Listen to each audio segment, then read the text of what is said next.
Hey guys, so we're back here again at the property and ayan kung makikita nyo, kinakalat ko yung mga animal manure. So kahapon yun, nakapag-umpisa na ako doon.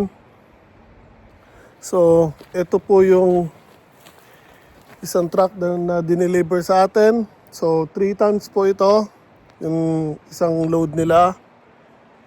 And kalahati mahigit na po, or mahigit kalahati na po ang naitambak ko doon.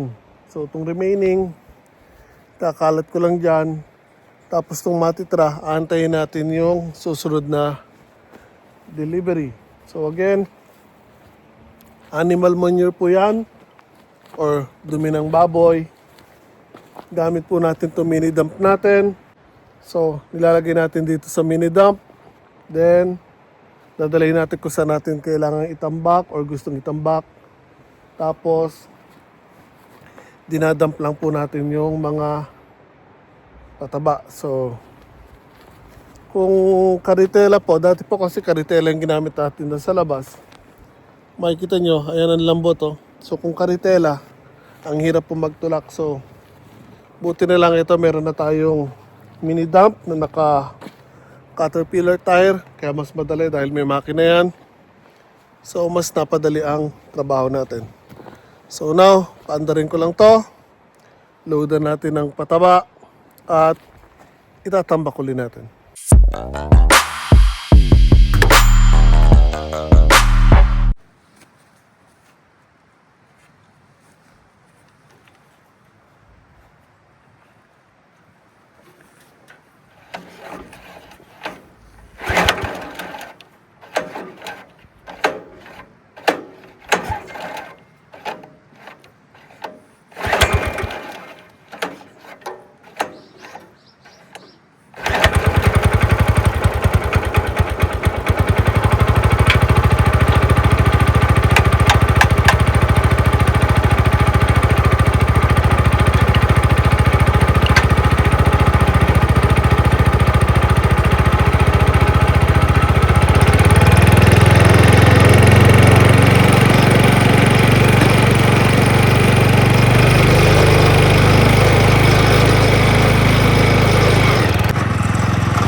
Okay guys, so ayan, ikalat na po natin yung unang deliver sa atin na animal manure. Makita nyo, yun, ubos na po yung tambak doon. So now, ikakalat lang natin yung mga tinambak natin. Hindi naman totally kailangan ikalat lahat dahil pag pinadaanan natin ang traktor yan, kakalat na po yan. Ang kailangan ko lang pong ikalat ay yung mga ganito. Yan guys, so makita nyo yan, medyo yung unang tambak po natin, medyo mataas.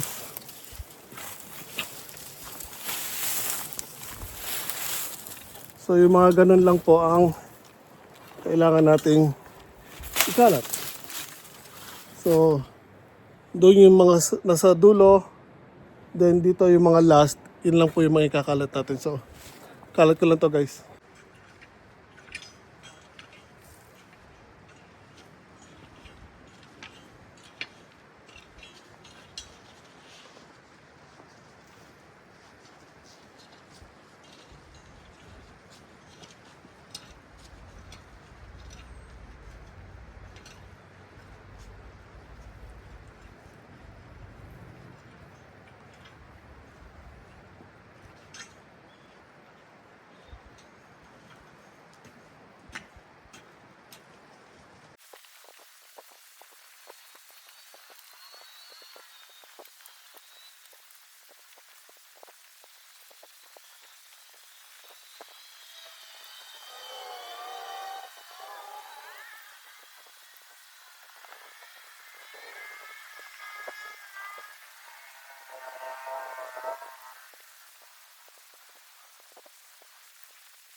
Ayan po, naikalat na natin yung mga dumi ng baboy.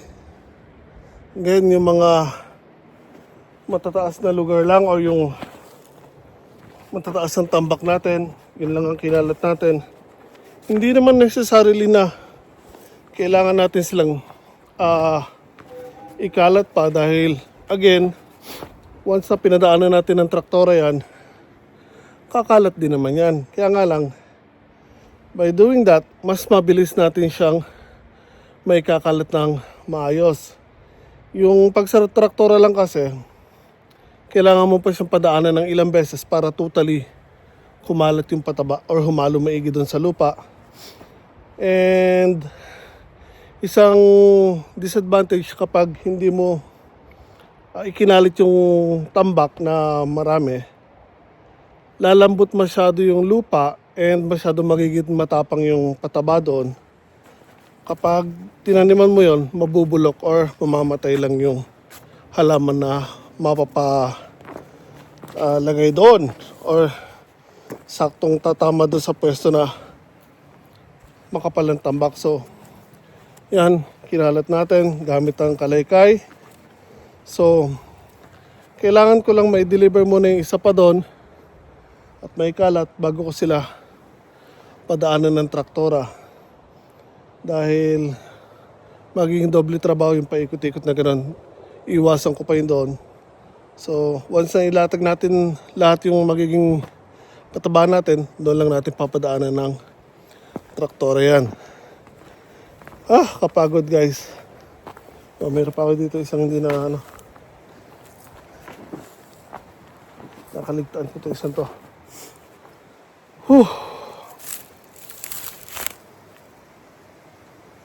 So, mukhang may namutol ng kawayan doon sa baba. Parang doon malinis. So, later on, pag may oras na ulit tayo, lilinisin din natin yung baba ulit dyan. Then, pati itong labas ng bakod. Meron mong tayo ulit dyan mikan, yung maliliit na orange. So, dadagdagan natin yan. hopefully yung mga saging natin mabuhay ulit. And again, yung kalamansi doon na I think namatay na dahil kinain ng baboy. Pero yung isa mukhang may natira pa kasi na ganyan kahaba yung sa main na puno. So I think once uminit na yon or uminit na ang panahon, sisibol ulit siya. Ito. Yun. Doon mukhang okay pa siya. Dito hindi ko alam. Yun, medyo nag-brown kasi yung puno, so hindi ko alam kung mabubuhay pa siya o hindi. So abangan natin yan, guys. So there, hanggang dyan na lang muna yung pagkakalat natin ng pataba. Yung mga luya natin, hindi na natin nabunot dahil masyado pang maliliit yung laman nila. Baliktarin ko lang camera, guys. So tulad ng sinabi ko, ayan pa yung mga luya natin. So tingnan natin kung may laman sila. Nung bago kasi mag-winter, sinilip ko sa may laman pero maliliit pa. Kaya hinayaan na lang natin. So again, ito yung luya. Sana hindi sila nabulok. Kung buhay pa sila, pwede nating hayaan kasi. And sisibol na lang ulit sila once na uminit na. So mukhang okay naman. Ito mukhang naglaman siya, oh. So I think ito yung tinanim natin.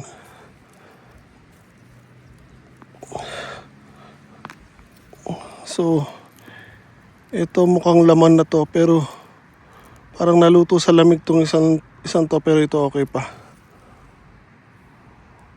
Lamig masyado. So iwanan lang natin yan dyan. Once na uminit na, bubunutin natin yan bago i-ayos natin ulit. So dito naman yung luyang dilaw or turmeric. Tingnan natin. Ayan, meron din. Ayan, okay din siya. So matigas pa siya. So ayan lang natin dyan. Ayan yung mga strawberries. Napakarami na po niya ngayon. Nag-anak na sila. So once uminit na, bubunutin natin lahat yan. Ililipat natin ng pwesto. I think doon sa labas. Tapos lalagyan na rin natin ng plastic na cover. Ang main purpose ko kasi dito talaga, kaya ako nagtanim muna ng strawberry dito, kaya hindi ko nilagyan ng plastic, is maparami siya. So once na maparami, doon ko lang sila iaayos. So yan, makita nyo, ang dami na. So 3 varieties actually yan. Ito, I think ito pa yung variety na nabili ko sa Ibaraki na yung loob ay pulang-pula din. Pero kasi nga again, pula ang labas, puti ang loob. Pero itong variety na to, dinala ko mula sa bahay, ay pati yung loob pula. Tapos yung nando sa unahan ay bili ni Takeda Sang. Tapos doon, ibang variety din yun. Galing din sa akin yun. So, again guys, sa inyo mga papaya natin, wala na po, patay na po sila. So, next planting season, bibili na lang ulit tayo ng panibagong papaya. And try natin kung makakapagsalba tayo ng iba para maitanim sa loob ng greenhouse para for next year makapagpahinog ulit tayo ng papaya. So I think 2 years na ako hindi nakakapagpahinog ng papaya kasi hindi ako nakakapagtabi palagi ng inilalagay ko sa greenhouse. So yan, for the meanwhile, hanggang dito lang muna ang pagkakalat natin ng pataba dahil again wala na tayong kakalat. May oras pa sana tayo, sayang, kaya nga lang wala, hindi nag-deliver kahapon yung kausap natin. Sabi niya sa akin pupunta siya kahapon pero hindi siya dumating. Gantay ako dito, kaya nga lang wala tayong magagawa. Baka busy sila kaya hindi nakapagdala. So abangan na lang natin next week.